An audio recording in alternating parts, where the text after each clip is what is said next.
Hi, I'm your host Vasco Duarte. Welcome to the Scrum Master Toolbox podcast, where we share tips and tricks from Scrum Masters around the world. Every day, we bring you inspiring answers to important questions that all Scrum Masters face day after day.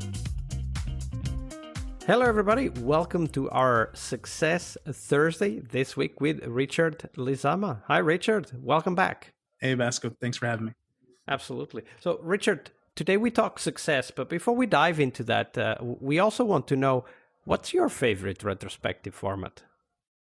I'm pretty simple when it comes to retros because I'm really more focused on the conversation. And but my go-to or my favorite is what went well, what to improve, and are there any action items. I actually have another area that I add to that, and it's the appreciation column, as I call it. So that way we can start on what went well and we end on appreciation. And I feel like it's important to kind of sandwich the to improve in between two positives. So that's the one I love, and I've gotten a lot of practice out of that. But in the information gathering stage, I feel like it's just a good one, and I think it's simple and it allows everybody to get to it and talk. Absolutely. And also, because you said focusing on the conversation, it is about allowing the team to express themselves, right? It Yes. is about creating that kind of environment where they are able to come up with ideas, maybe a non-judgmental, a safe environment, right? Yes. It's not about covering the board. It's about the conversations that come out of it. I know using this method, there's some things that come up. And I feel like when I was doing retros, I would be like, I need to hit every single thing that was put up on the board. And the more I got comfortable with it and the more I started to kind of retro myself on the retro, I thought, focus on where the conversation goes and let's help everybody listen with intent. It's not about, them listening or me facilitating the retro. I'm an active participant in it. So I feel like doing that, having that conversation allows everybody to participate, versus if you're wrapped up in the retro format, then I feel like you start to get wrapped up in just making sure you cover everything that was put on the board, which it isn't to me, it is not always about that. Yeah, absolutely. I do like the focus on conversation. So thank you for sharing that.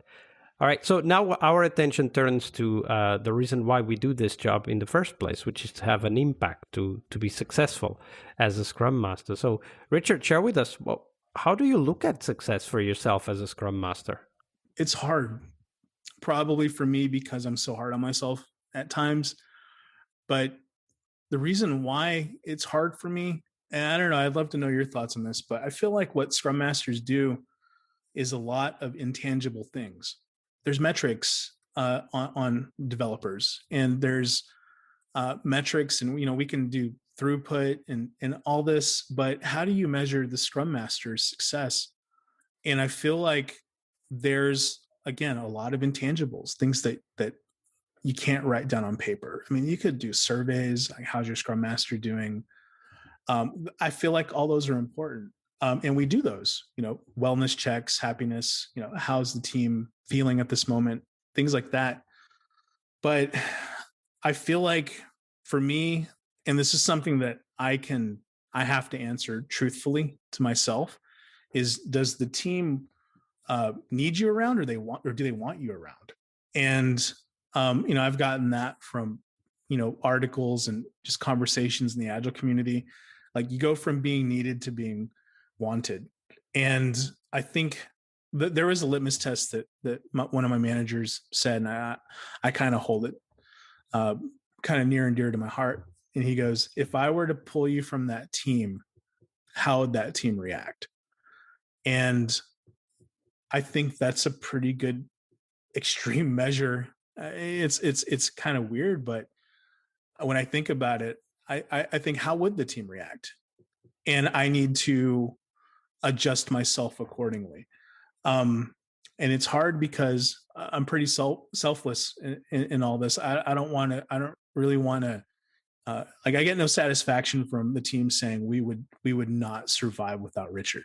I want the team to say, due to what we went, due to our journey that we had together, something like that, we're able to be self-managing.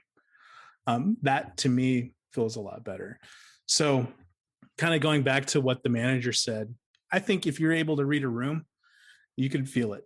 You could go, well, if I were to get assigned another team tomorrow, would this team be upset about it?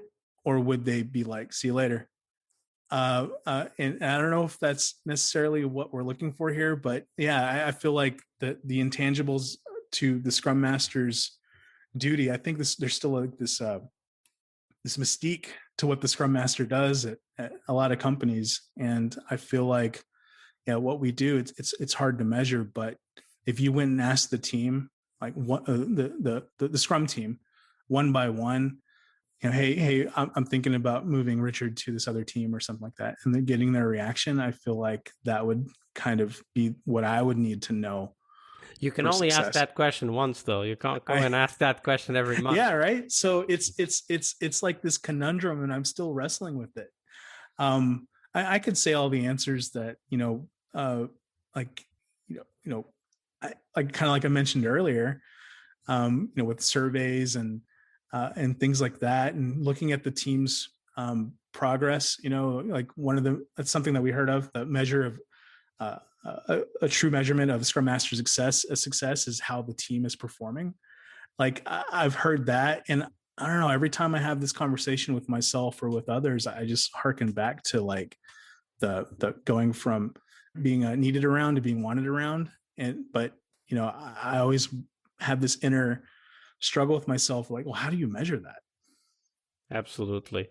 And one of the things that I look at is, how are teams reacting when I'm not there? Like, do you do that in your reflection? Like, do you look at certain things to try to assess what the answer might be to that question?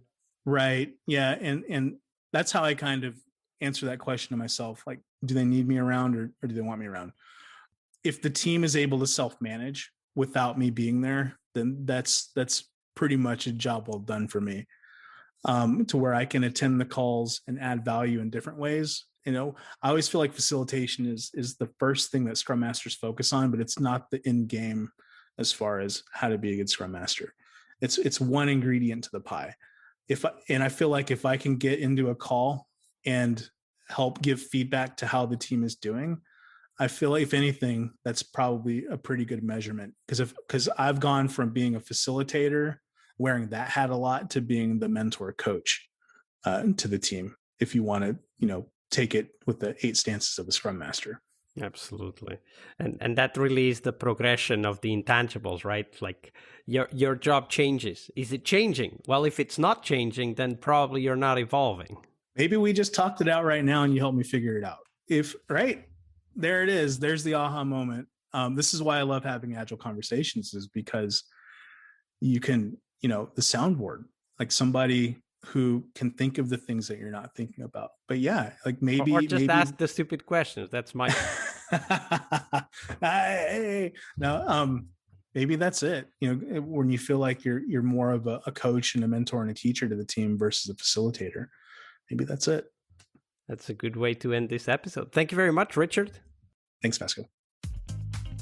Part of a successful Scrum Master job is to help the product owner. Tomorrow we explore that critical role in Scrum, the product owner role. Tune in to learn about product owner anti-patterns, what you can do to help the product owner, and a real-life example of what a great product owner is and what made it so. Tomorrow on our Friday Product Owner episode. See you tomorrow. We really hope you liked our show. And if you did, why not rate this podcast on Stitcher or iTunes? Share this podcast and let other Scrum Masters know about this valuable resource for their work. Remember that sharing is caring.